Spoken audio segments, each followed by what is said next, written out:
This episode of A.C.M.G. Presents Talk Time Live is brought to you in part by Viewfinder's Identity Search and Design. Your choice for web design, graphic design, and all multimedia development needs. Visit VFISAD.com and let us bring your vision to reality. This is Naruto Uzumaki. Go Eagles! It's time. Talk time. Let's go.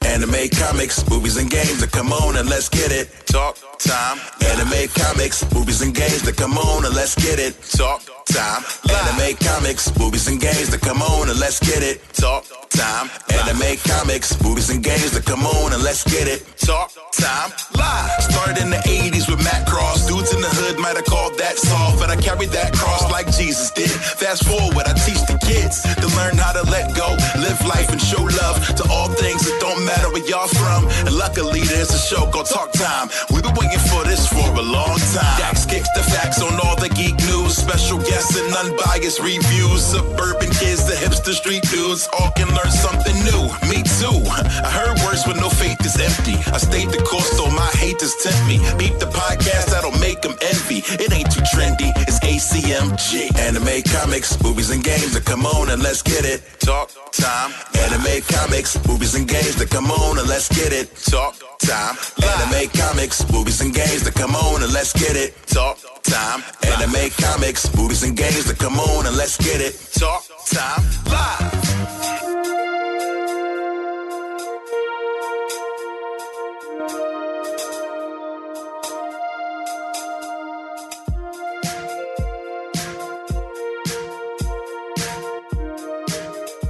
Ladies and gentlemen, welcome back. This is the 200th episode of A.C.M.G. Presents Talk Time Live, the Prime Show. I am your host, Xavier Josiah. Folks, welcome back. I hope you're having a great week.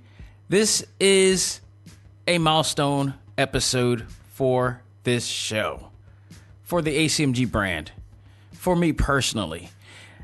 200 episodes. 200 episodes. This show has lasted for 200 episodes, and that's not even counting the other shows that I've done in the past, the exclusive interviews that I've done, just everything that I've done. The 200th episode. That speaks volumes. And we're here to talk about how loud of a noise this show has made since its beginning. And say what you will about the other episodes, the spin-off episodes, it all started with this one. And I had a vision to do a podcast based upon the vision that I had before to branch out. And it is spread out to anything I've ever imagined. And we're here to celebrate that today. We're here to celebrate that. We're here to talk about all the news going on in the world of our favorite fandoms. Not a talk topic today, except for just appreciating and reminiscing and talking about what has gone on from start to finish. Well, not finish, from start to present of this show and where it's going from here. I mean, there's a lot going on. There's a lot going on, and we need to keep it going and keep it growing always. So we're here. We're going to be talking about all of that and much more. Not to mention some new interviews that will be coming soon that are being locked down as we speak. So we're going to talk about that and much more. But this is going to be mostly a newsworthy episode. So let's not waste any time. Let's find out what's new in the world of A.C.M.G. And now it's time to find out what's new in the world of A.C.M.G.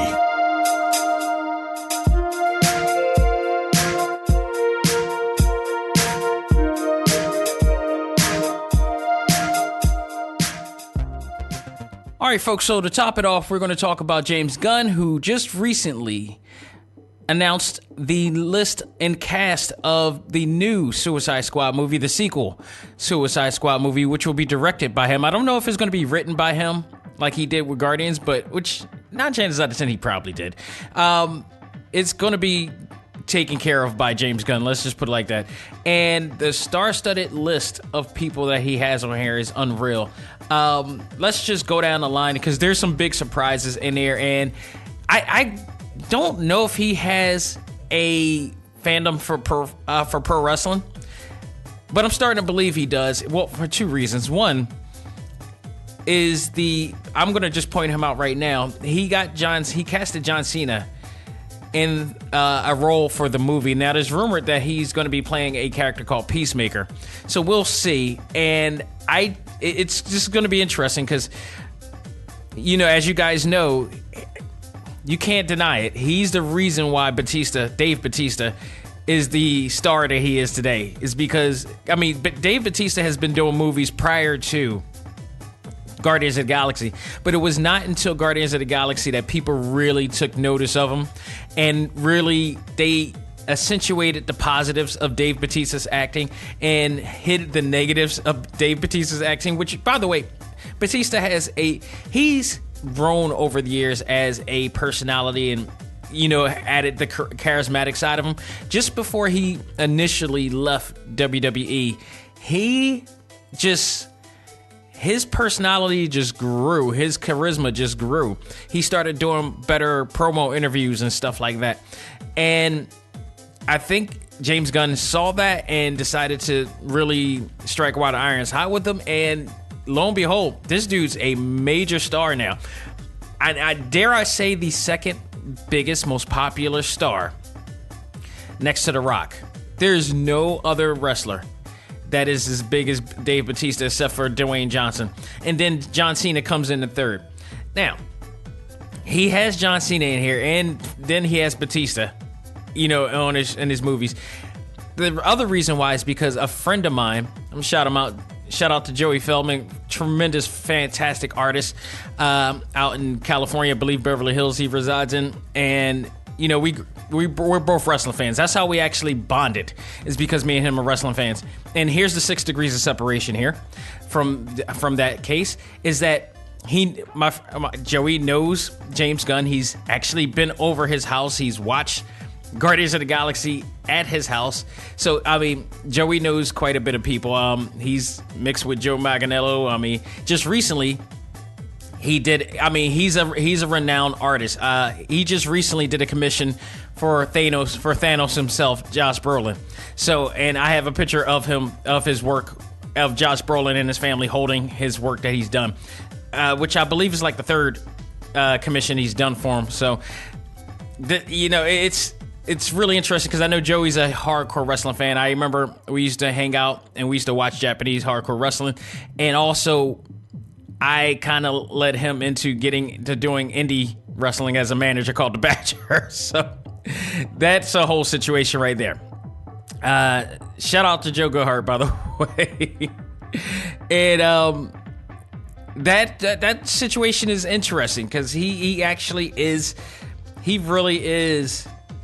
I truly believe he's a wrestling fan. He keeps hiring these wrestling talents out here. So John Cena is going to be in here. You got also Jay Courtney back as Captain Boomerang. You have David Dastmalchian, I believe. I'm probably butchering his name, as rumored to be Polka Dot Man. And all these, with the exception of Jay Courtney, because he was already reprising the role.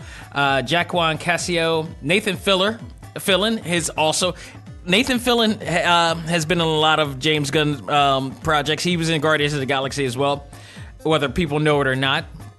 Joe Kinnaman is back as Rick Flag. He's reprising that role. We got Mei Ling Ng.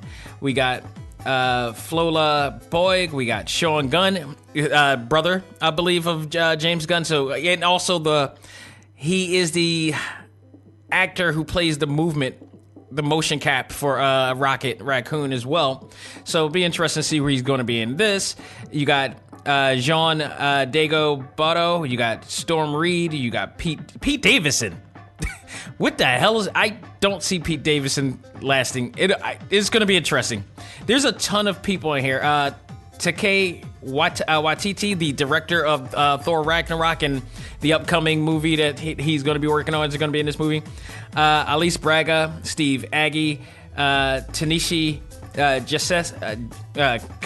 Jesse, Daniel Mature, which is reportedly going to be Ratcatcher is going to be here. That's reported, which means it's rumored.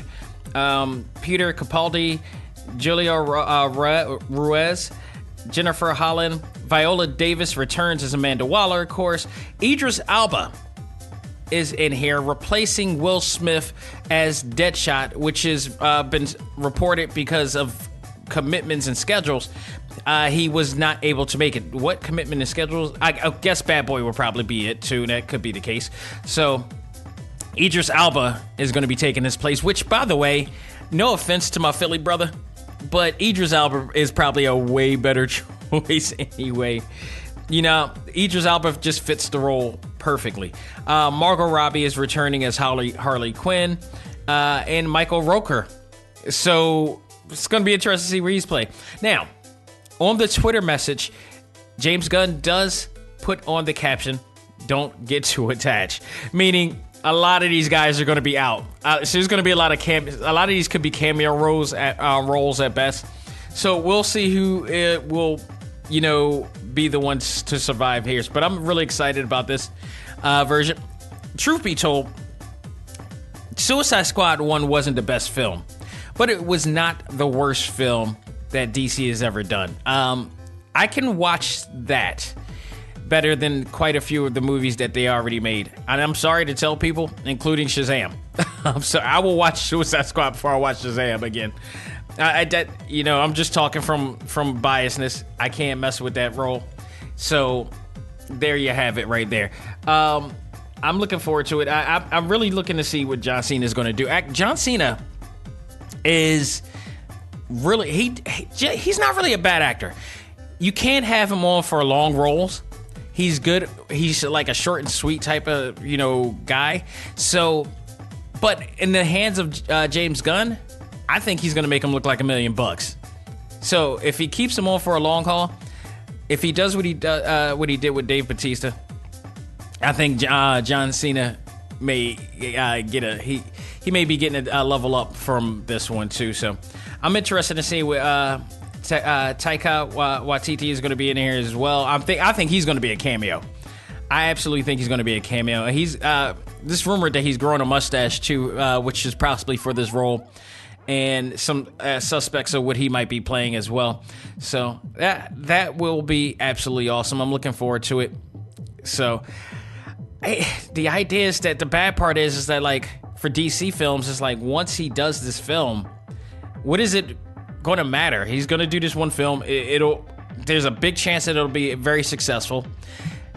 And then will there be renegotiations for this? Because he's going back to do Guardians of the Galaxy 3 and God knows what else from here. So I don't know. I think the idea for DC films is to probably make him feel very welcome, very accommodated, to make him feel like a king right now, because they need a guy like him. He's power.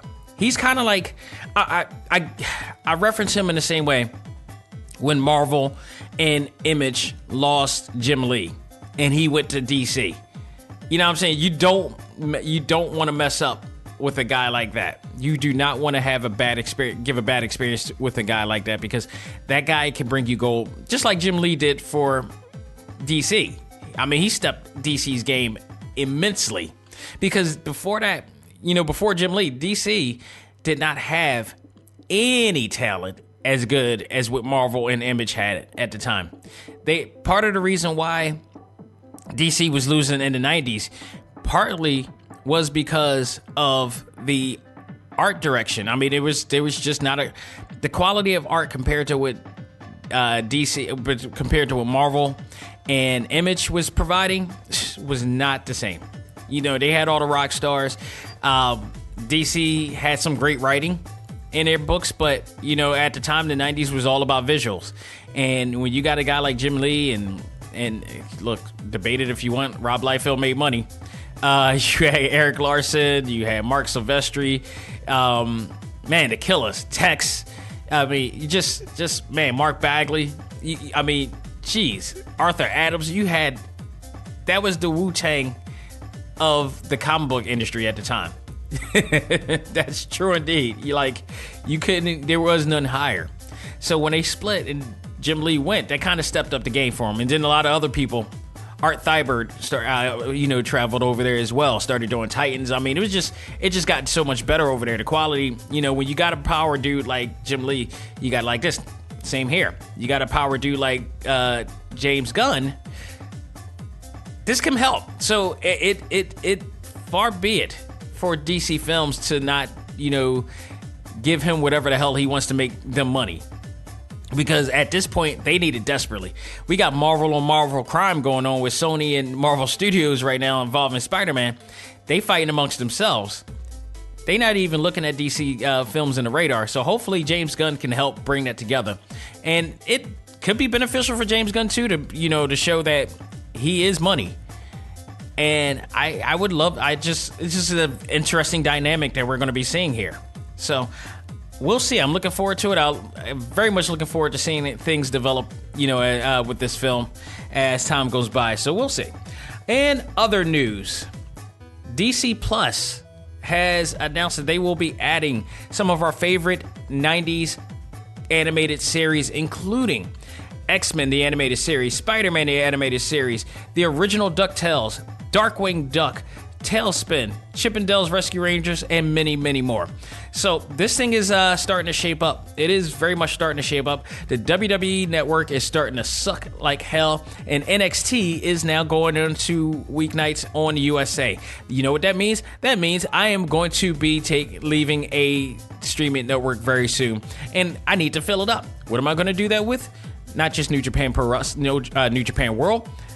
I'm going to probably go into Disney Plus. Just seems very obvious. DC Universe is also really doing very well right now, so I'm loving what they're doing. So Disney Plus looks like it's going to be a brick house for streaming. So the only reason why I'm getting this is because I'm taking out one and filling in the other. So there's no way in hell I'm going to keep adding on to all these things. And WWE right now for me is just they're started up a new streaming network. A new version of the streaming network. So right now it's back to formula, and there's a lot of people who are not happy with it. I got people I know who aren't able to get on the network properly and easily and user friendly as they could. So hey, why not invest in Disney Plus? Because guaranteed they're going to get it right. I have high hopes that they're going to get it right. DC Universe was a little bit rusty at first, but they've become much better as well. I wouldn't mind invested in this. It's coming up November 12th. It will be for $6.99 per month. However, if you do a year, you get it for $69.99. Now, here's why the yearly subscription is a great deal. Basically, if you pay a whole year paying $6.99, that adds up to $83.88 a year. If you do a yearly subscription, you're cutting it off by $13.89.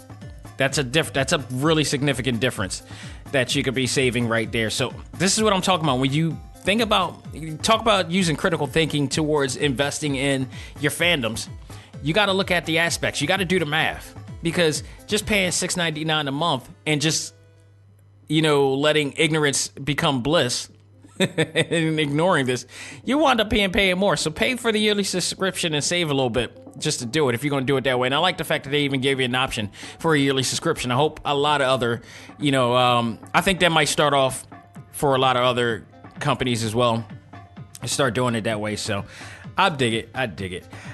Some interesting news here. If you ever wanted to buy stock in a form of fandom, this might be it. Nerdbot.com reported that a new brand of soap based on the essence of Starfleet Captain Jean-Luc Picard, to many the best of Star Trek: The Next Generation. They have a bar soap. It's a regular bar soap, but it's like the bar soap, the cover for the bar soap, the graphic for the bar soap has Jean-Luc Picard on there, is heavily advertising him in Star Trek Generation. The idea, the gimmick of this is to smell like Jean-Luc Picard, which in somebody's imagination, he smells like Earl Grey soup. So I ain't mad at this. I am not mad at this, not one bit. And here's why. There's a lot of Star Trek fans out there. There's a lot of Trekkies out there. Hell, there's a lot of fans out there that go to these cons. You talk about a great seller for somebody to sell to for a convention. and especially a Trek convention. And I don't know if any of you listeners have ever been to a hardcore con like that, or a big con like San Diego or New York or any of those, Keystone and all that. But sometimes our subculture can be a smelly one. and if this is a way, and this is known. There's been songs about this, about the scent of the atmosphere of a convention sometimes. And not all of them. That's not all of them, but it's a known cultural tradition, not a good one, not one that we should keep going. But, you know, I know there's some hardcore guys out there, especially in San Diego, who got to camp out for days at Hall H and all this stuff. But, yo, I'm seriously, I'm saying, you got to keep it real and keep it clean. So why not do it smelling like what we believe is Jean-Luc Picard? Be Patrick Stewart on the actual cons. That's all I'm saying. So the funny part about this, or the great part about this, to the people responsible, is that the soap has actually sold out completely. It was on sale for $3.95. I hope that whoever has purchased this did not just do so for collectors, for a collector's item. Actually use the goddamn soap. The more you use it, the more they can advance, the more they can actually start producing this. So please support this. Support this, especially for when you're traveling out to those cons from afar. For those who are actually camping out, use it. Earl Grey is a great scent. And if I start smelling it at the cons, I know it's working. So please support this as I invest in stock in this company. So definitely go out of your way to do so. Folks, the last bit of news that I have is just going to be very, very interesting here, because part of it is probably going to be me ranting. And this is off of the actual news. And this is news. This is definitely concrete news. Which, by the way, before I even do that, I got to tell you, listeners, when you are online and you actually go and see articles, please, I implore you to do your homework when you're looking at articles. Please do not just read the headlines of something, because that's what starts up so much crap of false news, of fake news, if you want to call it that.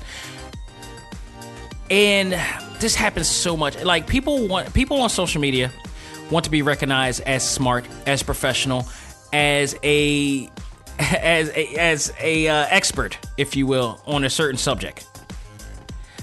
But a lot of them don't do the work. A lot of you guys don't do the work. A lot of you guys just constantly just read off headlines. You get part of the information, but not all. You don't dig. You don't do your homework. You don't find more references and see what's going on.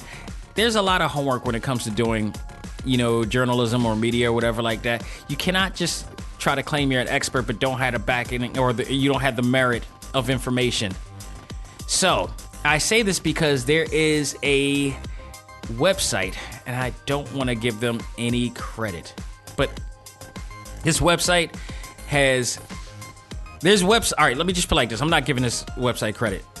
But if you're listening and you're from the A.C.M.G. Facebook group, you know what the hell I'm talking about, because I've been ranting about it like crazy. But there's a website. There are websites out there that has false information. And let me tell you how you know if the news is real. Like, for instance, I won't say the name of the of the website, but I will provide the articles that they have been doing. They have been providing actual articles talking about how Marvel is going to bring back the Defenders. No. Okay, let me tell you why that's no. And actually, I'll add that on to a recent article also that talks about Michael Fassbender possibly becoming Doctor Doom. Let me tell you why that's not real. One, if that was any way real, why is that not being why is that not being on the radar of like any other major media news outlets? the ones that actually talk and reach out to these companies, the ones that actually get exclusive interviews from these companies. I'm talking about like entertainment, weeklies, the Empire magazines, the IGN.com. Say what you will about their reviews and all that stuff, but to their credit, they get a lot of clout from these companies. They get a lot of interviews from these companies. They get a lot of information from these companies. So to their credit, they're not going to post things. They're going to do thorough homework, before they actually do it. Now, granted, there was a little bit of unethical type of situation involving some of their reviews, but that's a whole nother situation. But when it comes to doing interviews and getting the lowdown on what's going on in entertainment, they got it. So there's a lot of other places. Why haven't those places been, capturing this situation? Like the website that I was reading, the article that I was reading. By the way, I did read the article. I just didn't go by the damn headline, like most people do. When you read the article, one, the article said that it had a source. It just something just about it just rubbed the wrong way. Two, the writing in the article was just like a C grade level article, like an essay from English and from like a college English course. Just the way that it was, that it was been written, and the articulation of it was very. What's the word I could say for it? I'm trying not to be too rude. It wasn't as let's just say that it wasn't as articulate as you would read most articles from the big guys, from the pros, from actual journalists. And just certain ways, like if I look, you're talking about somebody who used to do essays and term papers at school, and I gotten many A's from my term papers. I read that and I was like, no, that some of the words that were said and how it was pronounced and how it was worded, it was very cringeworthy in a sense. So to me, it's just, it didn't come off as any way professional at all. The second reason why I don't believe this is because there was nothing, and I mean nothing, on social media trending about that. The first place I go is like Twitter. The first place I go, because, you look at the top 10 or the top trending list, none of that's happening. Because I guarantee you, if Michael Fassbender was even going to be remotely Dr. Doom, which, by the way, would be absolutely fantastic because I think he'd be perfect for the role, that would be all over the place. That would be all. Kevin Feige haven't even mentioned that. He hasn't even mentioned anything about the Fantastic Four outside of San Diego Comic-Con and D23. No, none of that's been mentioned. They would have made a huge deal out of that, and it wasn't. Nobody was following that. So I really, really don't believe that's what clickbait is, people. And like I said, if you want to be recognized as an expert or a professional, or you want people to know that you are smart and understanding what you know, do your homework. Do your homework, man. Like, don't just go and say it, because this is the age of information. We can backtrack and fact check you in a second. Okay?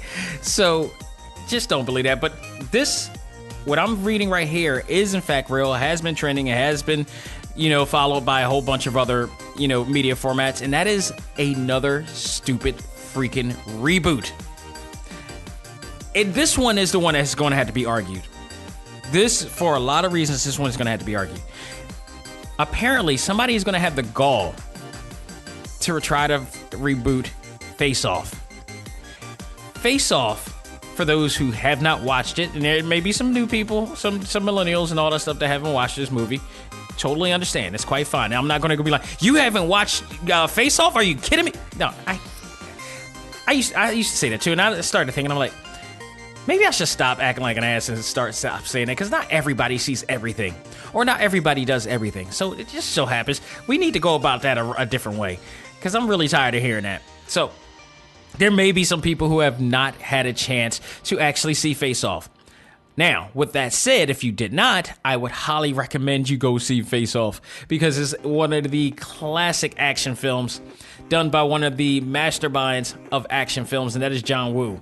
John Woo is one of the greatest directors of action films, because he does gunplay like nobody else. It literally is a symphony of violence, because he does these trick type of sequences, during gunfights that it's still to this day has not been imitated or seen by many. And this is from a guy who's never held a gun in his life. To my knowledge, he's still never held a gun, but he's done these fantastic scenes. I guess, let me stop. The guy who did John Wick wasn't bad either.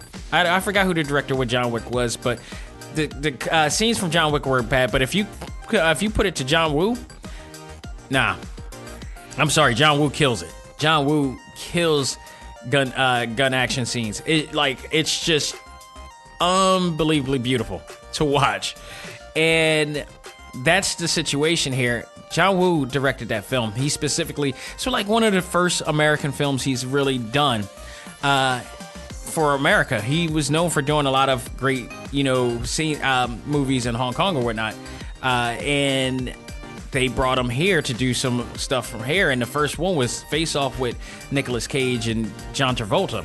So this classic John Woo masterpiece action film stars John Travolta as FBI agent Sean Archer hunting down the world's most notorious domestic terrorist, Castor Troy, played by Nicolas Cage, and one of my favorite Nicolas Cage movies and favorite roles ever that he's played, because Castor Troy is one of the best villains of all time. That is not named Thanos or is not involved in the Marvel Cinematic Universe. Dude, it's all about... Let me tell you, he was such an influence that I believe, and I could be wrong on this, that professional wrestler Christopher Daniels, also known as the Fallen Angel, used to come out to a gimmick that mimicked the very scene at the beginning of Face Off where he dressed up as a preacher. And he played it off. He played that off really well. That scene was just phenomenal. Nicolas Cage was just the best in this role. So this leads to them exchanging faces via a face transplant in order to stop a bomb threat that Troy put together before going into a coma at the hands of Sean Archer. It's a whole thing. It's really a whole thing. This led to some very innovative, creative moments orchestrated by John Woo's ability to create a symphony of violence. Now, for some stupid reason, and I mean absolutely stupid reason, Paramount Pictures feels that they have an opportunity to reboot this movie, and they announced that they will remake this movie with a whole new cast. I'm not blaming the whole new cast. I'm blaming Paramount Pictures for not just coming up with something original instead of rebooting. I'm so tired of these reboots, and I think this may be the nail on the head for me. Reboots, why are we diluting an imagination in this country? Why are we not building on new intellectual properties, on new content? That to me amazes me that you're redoing something that was already done originally by somebody else. I don't get it. Some things I would love to see as reboots or something like that, or a new version of it, because I knew from this age it could be better. Not everything, and this is one of them. This is one of those timeless films. I guarantee you I could watch it, and I probably will watch it when this comes out to compare and contrast the two, because last time I watched Face Off, it still stood the test of time, which was I think I watched it maybe 5-6 years ago, and watched it maybe even earlier than that, maybe 3 or 4 years ago. But I watched it, and I was like, this still holds. The action is still great. The story is still great. The character development is still awesome. I don't understand why they need to redo this. Not only that, the question asked, is John Woo going to be back to do this? If he's not, I'm really afraid of what they're going to do, because part of the lore for this movie was that you had John Travolta and you had Nicolas Cage, but it was directed by John Woo. He was the third and probably most important factor. They could have did this movie with anybody else, and anybody else could have just made a normal generic film.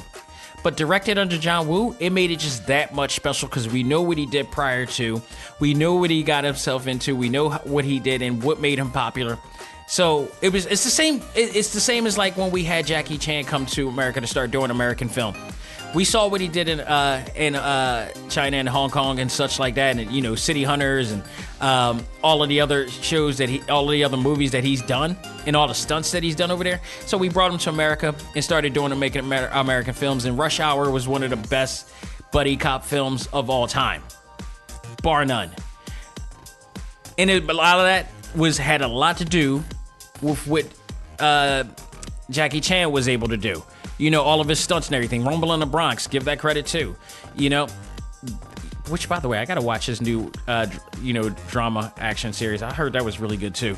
But I digress. It really kills me. It's like, this is when you don't give a crap about art. Because what John Woo did for that film was art. Film should be about art, not redoing How many people redo the Mona Lisa? How many people do you know have repainted the Mona Lisa? Or done Rembrandt's work, or done, I can name a bunch of them, Sargent's work. You don't redo work. You create, being inspired by the work. When it really comes to film, to me, that bothers me because it's like you're not being artistic, you're not being original, you're just leaping off of somebody else's work. Why? That to me pisses me off so bad. As an artist, I just from my perspective, I'm just like, you can't play off of somebody else. You got to do your own. Let it work for you. You know, how would The Matrix work if somebody else was? And God damn it, somebody's probably gonna redo that. Ah, God. But nonetheless, you know, I would be fine with reboots if they weren't done so rapidly and frequently. But it's being done so much to the point that it's becoming cookie cutter. And there's not enough original film out there now.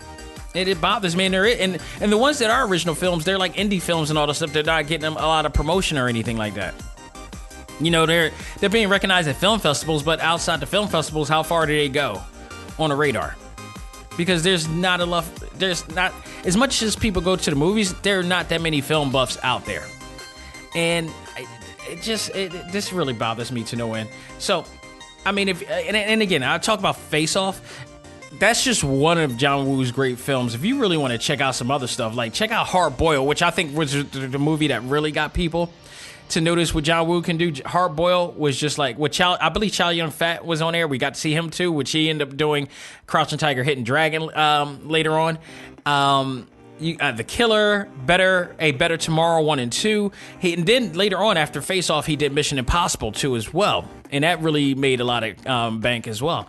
So, seriously, I mean, truthfully, these reboots, I really don't see this being a good idea. Now, I reserve a right to wait and see, but damn. This is really when it was like hit me hard. Like I was like, no. How are y'all gonna this? I mean, granted, there is a puncher's chance that they can possibly make this successful and make this good. But I see a little bit of a backlash. I mean, this just reminds me of how they tried to reboot RoboCop, and we saw how they. Now, granted, all right, say what you will, that RoboCop, the recent RoboCop is a guilty pleasure for me. I mean, it wasn't bad. It wasn't bad, but nothing compares to the original. The original still stands on its own. There are a lot of memorable moments about that movie and the way that they made RoboCop. You know, it's just like, dude, I'm just saying. So we will see. What do you guys think of this? Let me know. You know, this is just to me another reboot. I now want to see some original stuff. Now, granted, I say this and I say about comic book movies, but comic book movies is something different because it's like they're basing it on the writing of a comic book or a graphic novel, if you will. So that's one thing. But rebooting, and again, we're about to see another Spidey reboot. So I mean, what can we say? That's another whole nother issue too. But this one, this does not to be. This is just the one that does not need to be touched. Maybe that's a question I need to ask our ACMG Facebook group. Name a movie that just really should not be touched. Hell, let me know when I post this on Instagram at @DaxXavierJosiah, at @DaxXavier_Josiah. Check it out there. Let me know. Let me know if you guys, or hit me up on the Facebook group when I post on there too. So let me know, what is there a movie that is just so good it doesn't need to be rebooted, it doesn't need to be touched? Let me know about that. So, because this one just puts me in a place right now. So, folks, that will do it for this edition of What's New in the World of ACMG. We're going to take a break, come back, and our talk topic is going to be different. We're going to talk about the fact that this is the 200th episode, but for those who are inspiring to do something that that you envision throughout your life, stay tuned for that, because it's going to be a little bit of that. It's going to be a little, but we're going to talk about and celebrate 200 episodes of everything that has happened since day one. So stay tuned for that, and we'll come back right after this. Ladies and gentlemen, this is Dax Xavier Josiah, the host of ACMG Presents Talk Time Live, the podcast. You want to catch up with all of our podcast shows and hear from some of the hottest names in all of anime, comics, movies, and games, such as... This is Miley Flanagan, the voice of Naruto. This is Stephanie Shea, the voice of Sailor Moon. This is Ruben Langdon, voice of Ken Masters and Dante from Devil May Cry. Hey there, this is Kyle Hebert, the voice of Ryu from Street Fighter V. This is Chris Battle, character designer of Teen Titans Go. Here's your chance to check out all of that and more on TalkTimeLive.com. TalkTimeLive.com provides all of our ACMG content with new and previous episodes, exclusive interviews, articles, and much more. Visit TalkTimeLive.com and let us help you learn to let go, live life, and love all things ACMG. Talk Time Live. This is Charlotte Chung. And Fred Tatasciore. And you're listening to ACMG presents Talk Time Live. Do it. And now it's time for our talk topic of the week. Ready? Wait!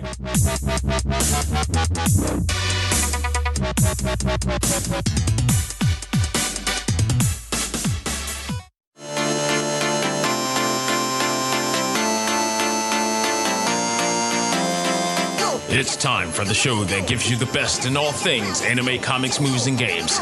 ACMG presents Talk Time Live with your hosts, Dax Xavier Josiah, Lou Johnson, Terrence T-Mobile Simon, Joanne Carr, and Andre Stokes. Ready? Go.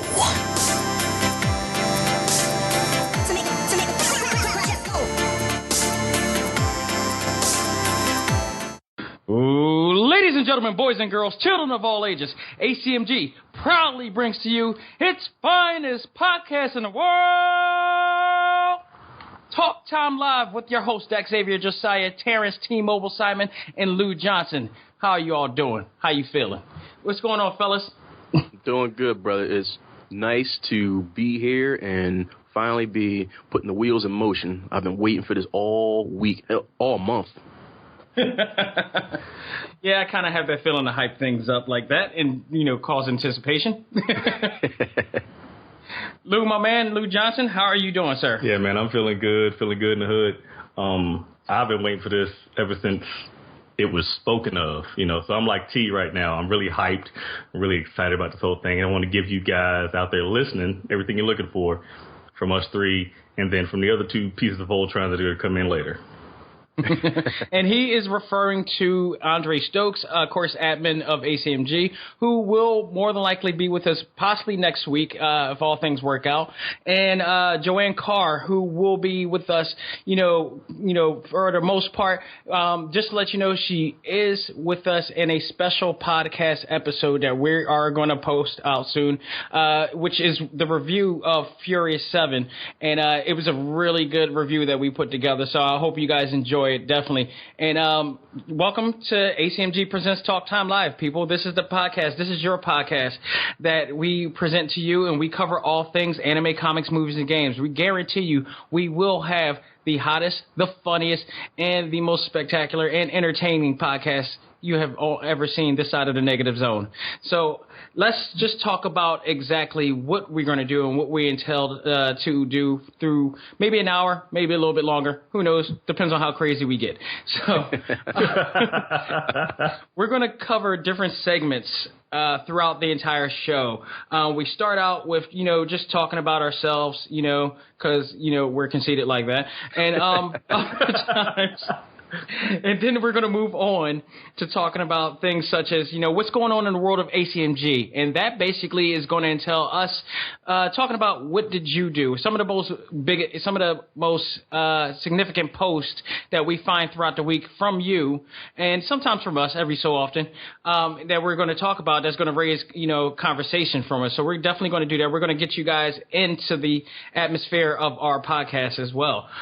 Then we're going to have main subjects that we're going to cover, for this show. So we'll be talking about some major issues, things that we talked about a lot, or some new things that are coming up, some current events based on the world of anime, comics, movies, and games and such. So we'll be talking about that. There will be interviews, as well. We got some people that we're scheduled to have on air. Hopefully some really good names as times go on. I don't want to, put hopes up on anything yet, but we do have some names, and then we have some possible names that, some hopefully no names that you guys may come off in the near future. So cross fingers on that. Ladies and gentlemen, that fun bit of footage was from the very first episode of Talk Time Live, dated back to April 10th of 2015.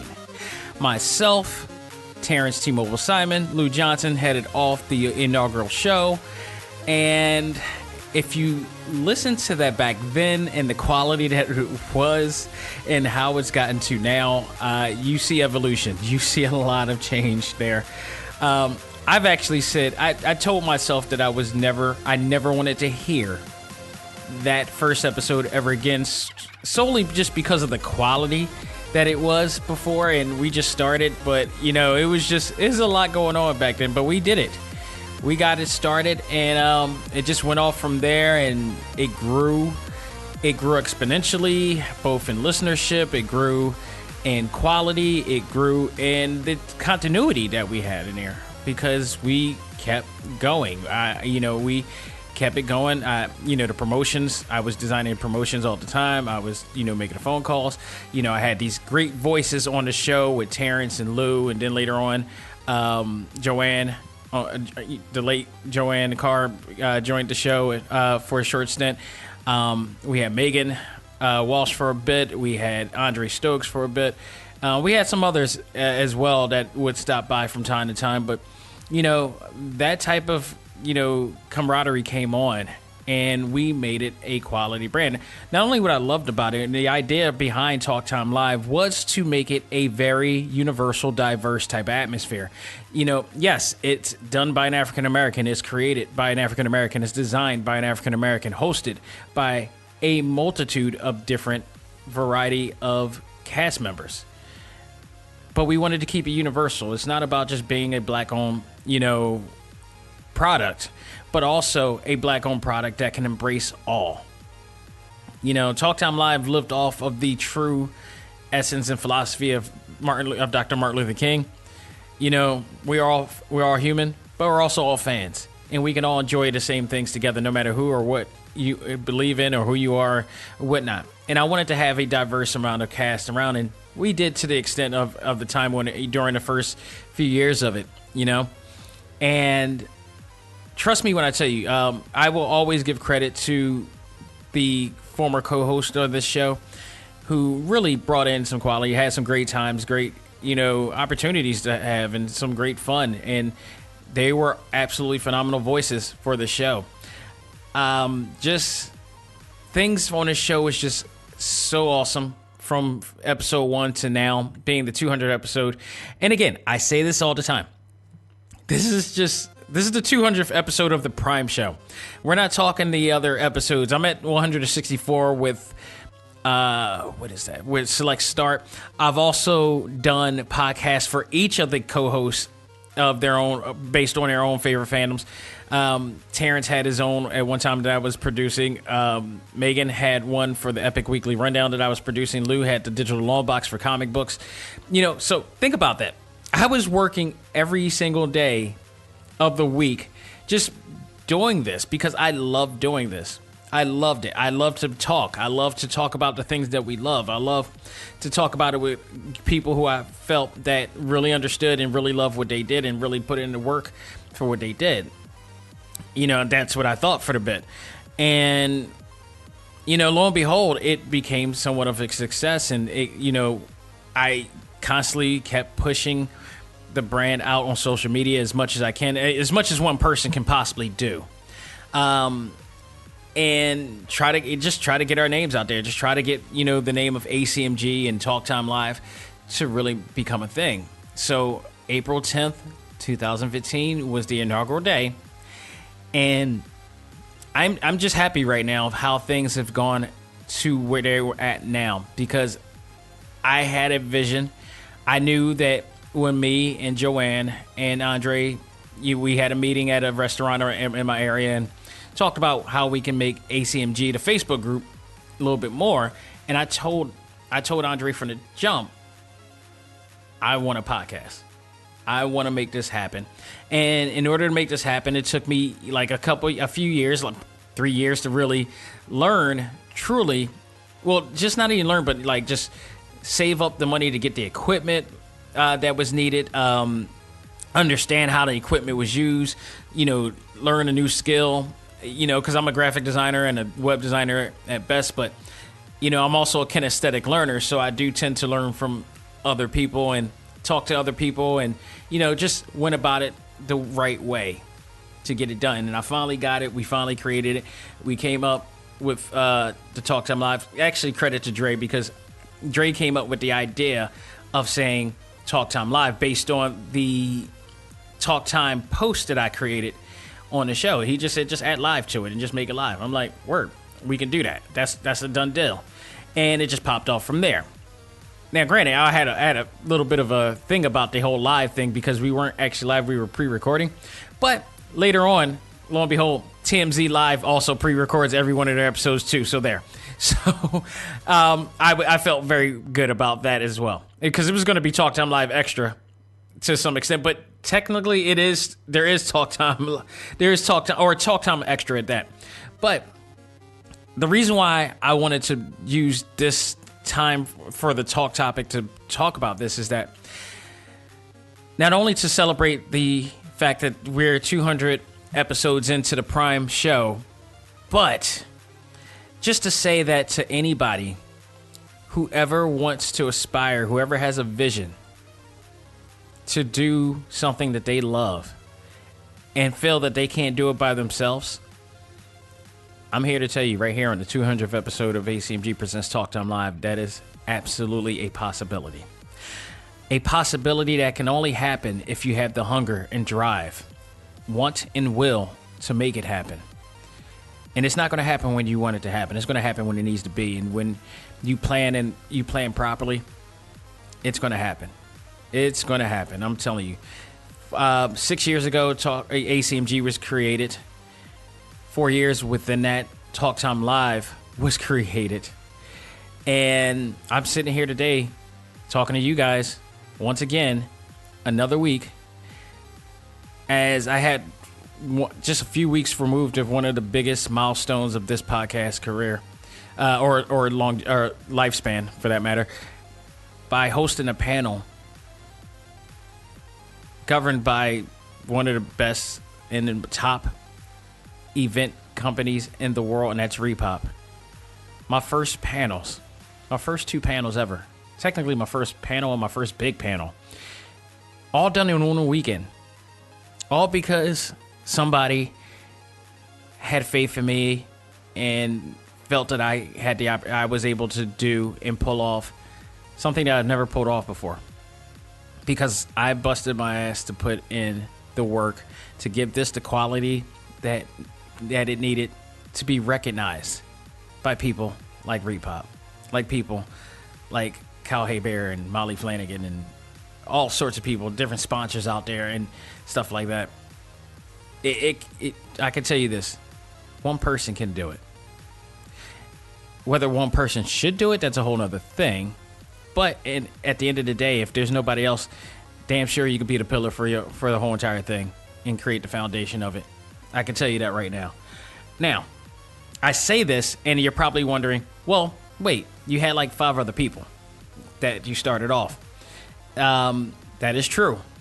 That is really true. And if I had a choice, I would still have 5 people. I would still have those 5 people in particular. The fact of the matter is, there's a lot of hard work that goes into this show. And while I commend them for all of the time that they have put into being the voices of this show, things have happened whereas it became too much for them and they decided that they wanted to pull off. And I greatly respect that, because I'd rather them pull off than dragging their feet in the way and becoming an anchor to the vision of what this can be, because that would be worse. That would be absolutely worse. And I would love it. I mean, down the line, this is, like I said, this is a lot of work to be done on, to put together anything, let alone putting together a podcast. People think it's really easy to do.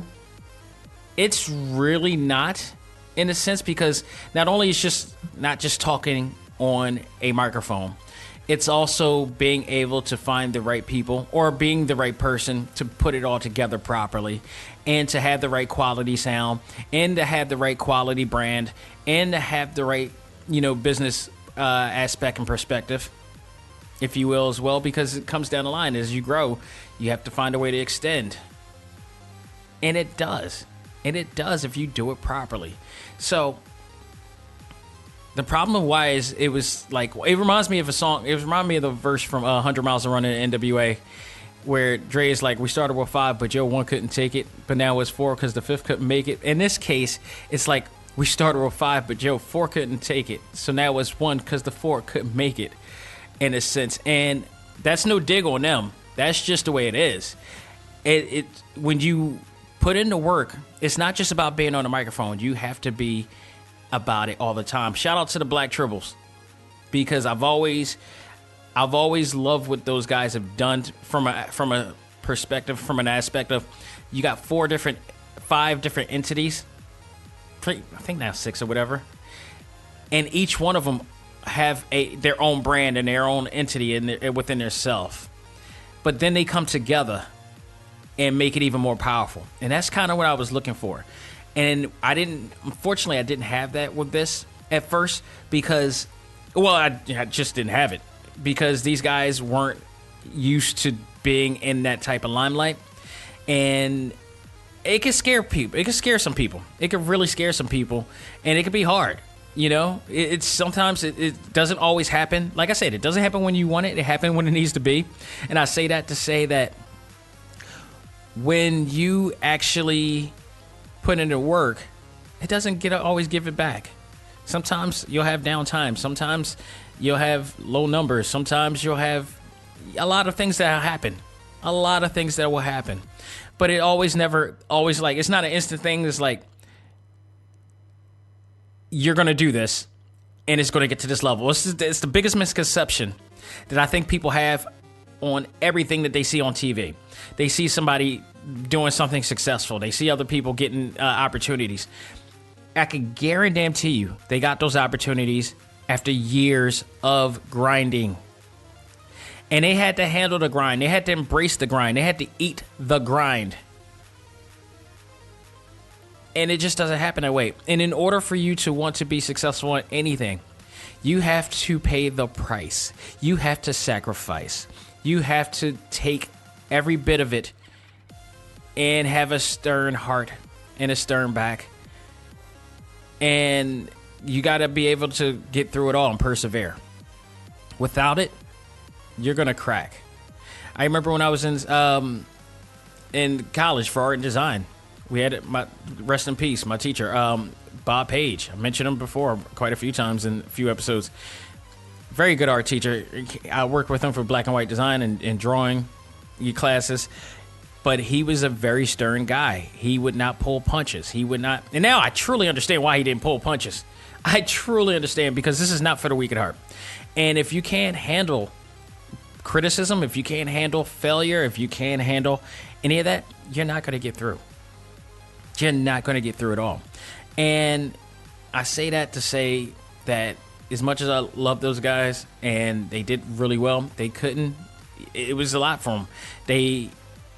I have my family. I have my wife. They got family. They got things they got to do too. They got other jobs. So did I. At the time when I first started doing Talk Time Live, I was also doing my freelance business with Viewfinders Identity Search and Design.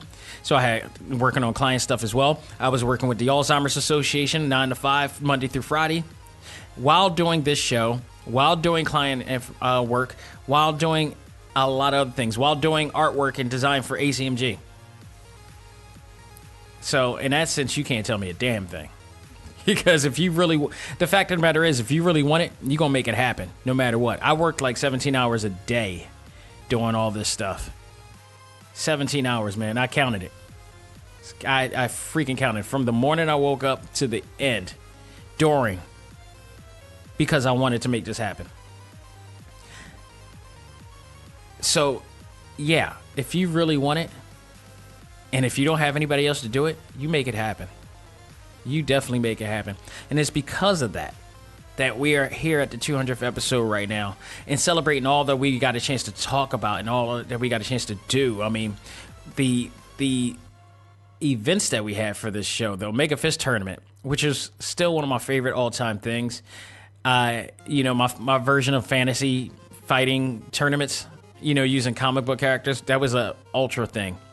Thank you to everybody who would participate in that, and the fact that we were able to make a podcast out of that and have a highlight show of that, and then furthermore to get Kyle Hebert, who is the voice of Ryu, and Ruben Langdon the next year to do audio drop sound bites for it. That that speaks volumes of the quality and hard work that's been put in. The fact that I was able to get a lot of the guests that we got on this show. I mean, shout out to my great friend Molly, the voice of Naruto. My God, the names that we got on the show. Bob Page, the creator of Ren and Stimpy. Chris Battle, the animator for Teen Titans Go. Countless game developers, which, by the way, another one is coming soon. Stay tuned. The countless guests that we've had on here. Artists, Jeff Thorne, the showrunner for Black Panther's Quest, the former actor known for for In a Heat of the Night. T.C. Carson, the legendary T.C. Carson from Living Single. Also the voice of Kratos. I mean, just so many people. Ruben Langdon, I mentioned him too. Just so many people that graced this show. I hate, as many people, as controversial as this is going to sound and people hate it, Vic Mignogna was my first guest ever on this show. And he also returned for another show. He was always, so for whatever it is, because the case is still going on, the case is not over, and there's still a lot of crap going on with that, he was nice enough to come on the show. And if you hear any of those episodes, which it is available on an exclusive page, I didn't take it down, you can hear him express his passion and everything about him. And he's, of course, I've heard from other people within the industry that's worked with him that he's not always the best guy in the world to some extent, and he could be some ways, but it's a mix, it's a half and half thing with him. But as far as this show, he started to show off on the exclusives, and I could not thank him for that, So, I mean, just so many people have come on the show. Amanda C. Miller, it's just, the show just grew because one person had an idea and a vision and a plan to make it happen, and it happened. And it's still happening. And at this point, it is going to continue to grow from here. We still got guests that are going to be on the show. That actually literally just spoken with yesterday, and we were exchanging emails back and forth. So those people are in the works of coming in within the next few. So stay tuned for that. Definitely, it's just been growing. I mean, the exclusives page, we had select start. We still got guests coming in, and I would be terribly remiss if I didn't mention the music talent for this show. Producer Ray Rowley, who actually started us off and got us on the jump with this show. I mean, a lot of the music in the early days that you heard was from Ray, and he started us off. I still use some of his beats for Select Start and maybe some other stuff as well within the Prime show. So, thank him for, putting his great talents to it as well. But I really, really got to thank none other than Megaran and producer K Murdoch for putting together and helping to evolve this show immensely with the Talk Time Live theme music that he created for this show. It's my Jack of Spades, man. If y'all watch I'm Gonna Get You Sucker, you know what that means. This is my theme music. This is literally my theme music that Megaran and K Murdoch put together, and it just works so well, and the words that he put together works so well for this show. And they really stepped up the game, because this was a time when things were changing for the show, and I was going to be on my own, and it narrated everything that has been going on in my life, that's been going on with the show, and what's going to happen later on. And I literally only gave Megaran bullet points about what I wanted on the show. How he got all that from the little bit of bullet points I did speaks volumes for his talent and his ability, and why he's doing huge things out there today. Why he is a Guinness Book of World Records recipient. Why he is constantly being seen on the strip of every single big major event going on today in our fandoms. So much love to you guys. Thank you so much, Brother Raheem and Kyle, man. You guys have helped bring this show to so many levels with that theme music and the music that I'm able to use because of you guys. Shout out to Game Chops as well, DJ Cutman, my friend, neighbor, great, another absolutely phenomenal, talented artist and producer himself, who provides the music that you're hearing, the background music that you're literally hearing right now. I interviewed him ages ago. Like, this is before he even Talk Time Live. I interviewed him, on an iPad and started that up for the Facebook group. And we just kept clicking on to that. Now he's like lived down the street from me, and we just been working together ever since. I support that dude wholeheartedly, and his fiance / Maggie / his manager, partner, whatever. So, both of them, kudos to you, and thank you guys for just adding on to the quality of this show. This is Philly in a nutshell, people. And yes, Megaran lives in Phoenix, but he is from Philly, born and raised. So we still claim him nonetheless. So this is a lot of Philly love going around here. Shout out to Adam Shoup too, man. Much love to him as well. He's another neighbor, great talented artist as well that lives down the street from me. But shout out to all that, because the music also brings in the quality of this show, and I can't thank all of them enough for it. I could not have done it without any of you listening right now. I could not have done it without those people who helped along the way. Former cast and especially, they helped They helped jumpstart it. And although they couldn't, finish it, I still thank them for what they have done. Would I have liked them to do a little bit more? Yes, hell yeah. But that's not taking anything away from what they've done for this show. And for that, all of them, I thank you. And rest in peace to Joanne. We did one episode, and we never got a chance to do another one again with her and with the crew. And I'm at least happy that we got to do one episode reviewing what I believe was Fast and the Furious. So we got a chance to do that at least. So I still had that on the archives and everything. But it's been a long road.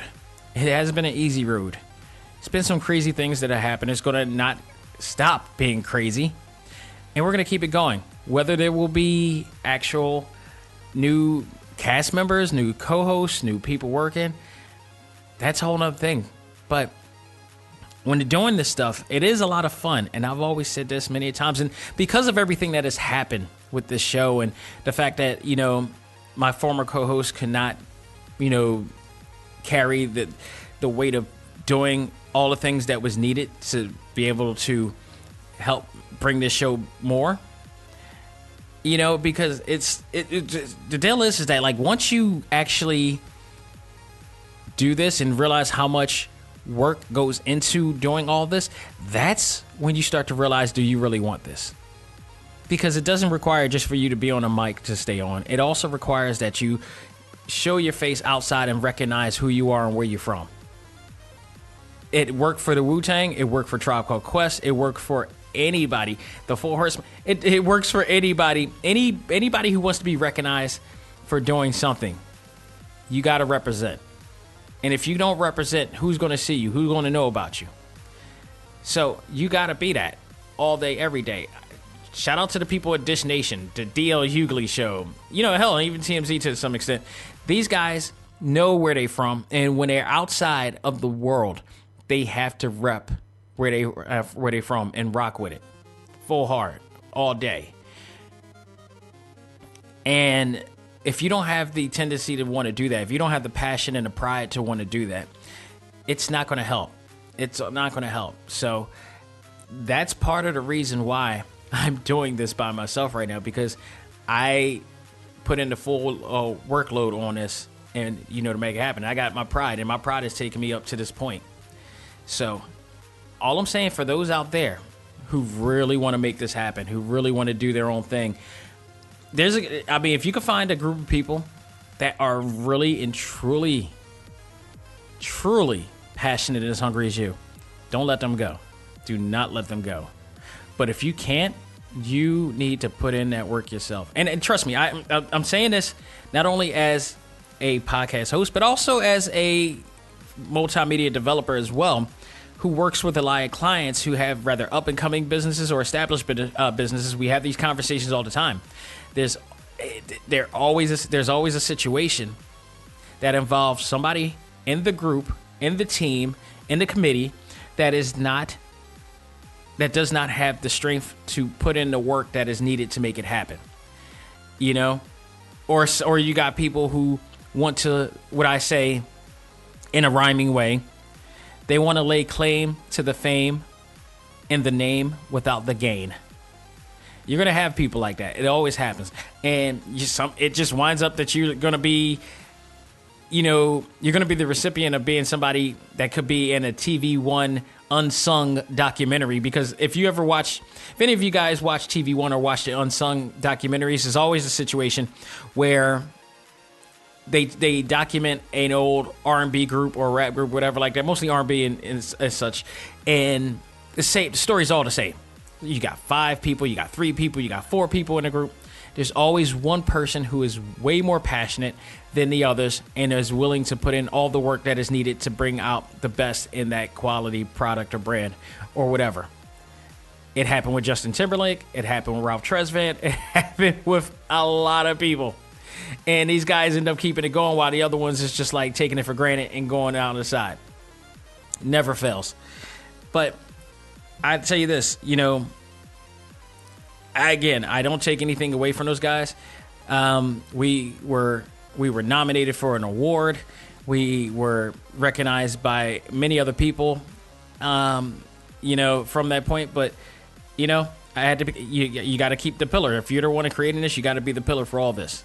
And trust me when I tell you, it's all worth it. It'll be all worth it at the end. I've had the opportunity to talk to so many people from many different parts of this country, if not the world. And I learned a lot of things from these people, a hell of a lot of things. It helped me grow. Being on the show has helped me grow as an artist, as a business person, as a designer, because I'm constantly designing new stuff and I'm constantly doing new things, and it's keep me on a rep.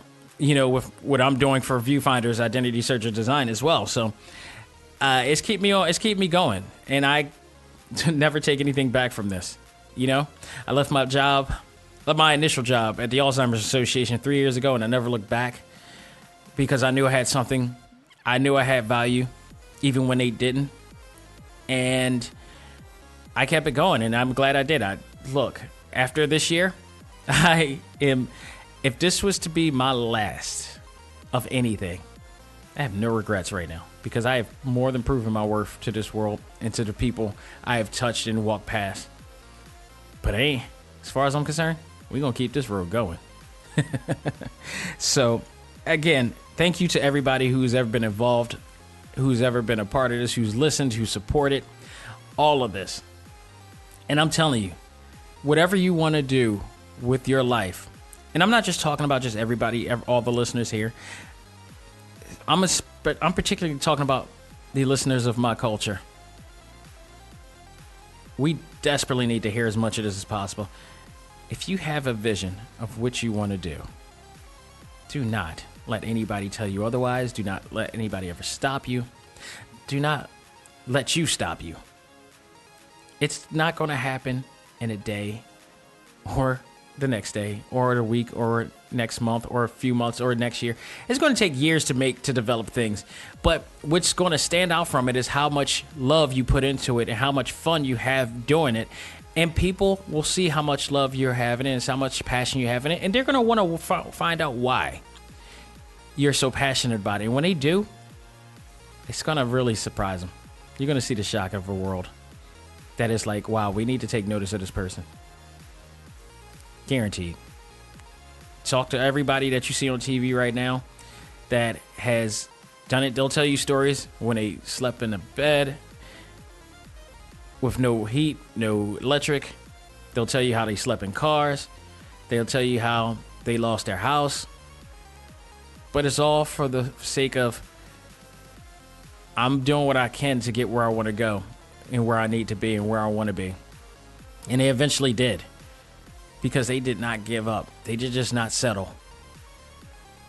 We need to also learn not to do the same, especially my people. Just putting it out there like that. It's true indeed. I have proof of it. There's many proofs of it out there. It's just, you're going to have to put in the work. You got to work hard to have fun.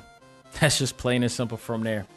But again, I thank everybody who supported this show. And there's going to be no shortest episodes coming. You know, God willing, we're going to keep it going and keep it growing always. And like I said, I got in contact with a bunch of people that I've spoken to over the weekend of Keystone, and we're going to get together some big names, some names that you're going to need to learn about, guaranteed, and some more video game exclusives as well. So stay tuned for that.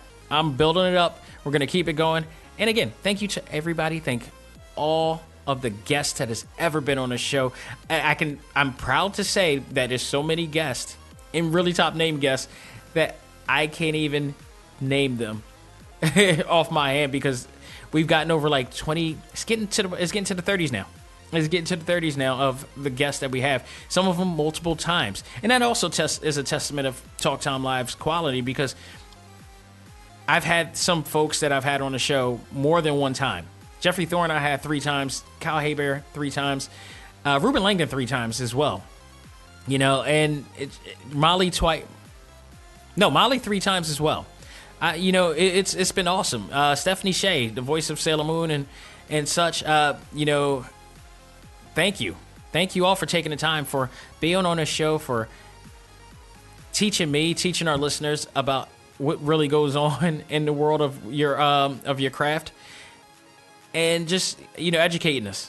Thank you all, and we're going to keep it going. That's the basis of what this show is about, talking about the news, views, and opinions of what we do, and also, when it comes to the exclusives, to educate any of those who are inspired to be in the position of the people that I interview, to know what's going down. You know, a lot of it is like having fun and being entertained. A lot of it is also to educate you, to give you an opportunity, a window into what you need to do in order to get where you got to go. So go to Talk Time Live exclusive, check out all of that, you know, and my goodness, just keep us going. Keep us going and keep us growing. And again, thank you to everybody. Thank you to Reed Pop. Once again, Keystone Comic-Con this year and last year, for really being a big support for Talk Time Live and A.C.M.G. Just a testament right there.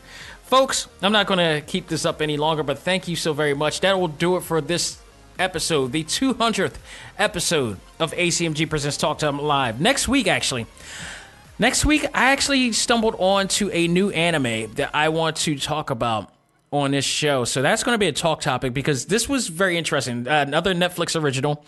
It's 3 episodes, but the quality and the style of this anime was very significant to me. So I am going to watch it this week, and that's going to be a talk topic unless something really big comes about that we're going to talk about this week. But that will be the talk topic. I'll definitely give you more information as time goes by. But that, and plus all the other news that is going down next week for Select Start, we're going to be talking about the aftermath of everything that went down for Tokyo Game Show, as well as find out when one of the people, one of the reps from Way Forward will be on the show to talk about their work on River City Girls and everything they got coming forward and stuff that they worked on in the past too as well. I'm big fans of this company, so I am looking very forward, no pun intended, to talking with them on this show as well. So stay tuned for all that and much more. And by the way, that's not the only guest I'm getting.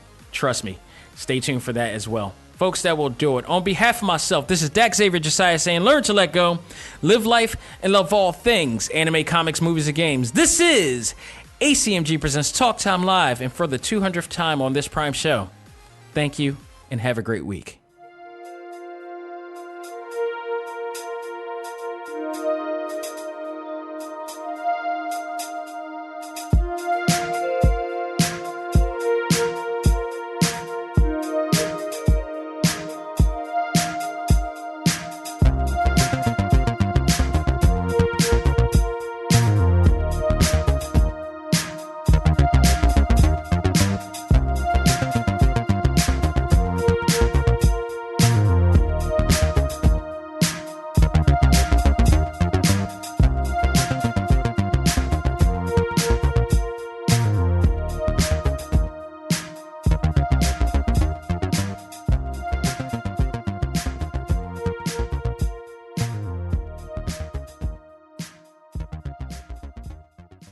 Music for this episode is provided by Game Chops. Check out these great chiptune tracks and more at music.gamechops.com.